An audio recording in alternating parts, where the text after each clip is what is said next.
бау бақшамыздан шыққан өнімді өңдеу жалғасып жатыр. Бұл жерде қып-қызыл қызанақ көріп тұрғандарыңыздай. Сарымсағын, ащы бұрышын жақсылап қостық. Енді тұзы шамалы аздау.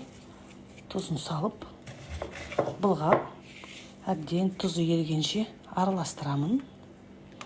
Кейін мынандай 1,5 литрлік баклажкаларға құйып, аузын мықтап бекітіп жауып, тоңазытқышта сақтаймын.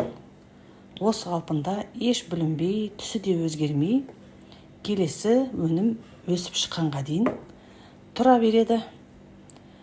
Бір ерекшелігі, бұл аджиканы мен қайнатпаймын.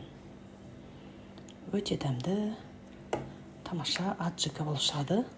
Кейбіреулер цацебели дейді, біреулер огонек дейді. Ал мен аджика деймін.